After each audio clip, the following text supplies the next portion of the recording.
గుర్తుపెట్టుకుంటా ఉన్నాడు. ఒక్కసారి మనం వెనక్కి చూస్తే సిద్ధం పేరుతో వేల సంఖ్యలో సభలు నిర్వహించిన వారు సిద్ధపడ్డది మాత్రం 11 సీట్లకే. ఆ విషయాన్ని గుర్తుపెట్టుకోవాలి జగన్మోహన్ రెడ్డి.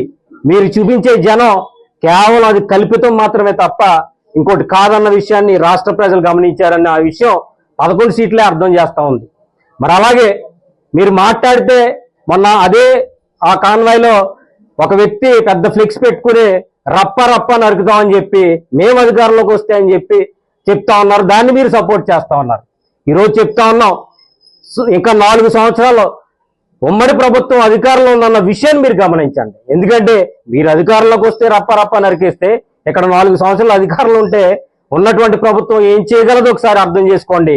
కానీ ఈ ప్రభుత్వం సంస్కారవంతమైన ప్రభుత్వం కాబట్టి ప్రజలకు సేవ చేయాలన్న ఉద్దేశం, ప్రజలకు మేలు చేయాలన్న ఉద్దేశంతో ఈ ప్రభుత్వం ముందుకు వెళ్తా తప్ప ఇంకోటి కాదనే విషయాన్ని మీరు అందరూ కూడా గమనించాలని తెలియజేస్తూ, అలాగే ఒక్కసారి మీ మనస్సాక్షిని అడగండి.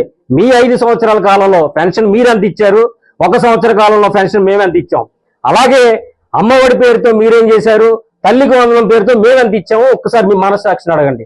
అలాగే అభివృద్ధి విషయంలో రోడ్లు మీరున్నప్పుడు ఏం చేశారో, ఉమ్మడి ప్రభుత్వం ఏం చేసిందో మీ మనస్సాక్షిని అడగండి అని చెప్పి తెలియజేస్తూ, రాష్ట్ర ప్రజలు గమనిస్తా ఉన్నారు. తప్పకుండా ఈ 4 ఏళ్లలోని రాష్ట్ర ప్రజల సుభిక్షం అలాగే అభివృద్ధి ముఖ్యంగా ఈ కూటమి ప్రభుత్వం ముందుకెళ్తుంది తప్ప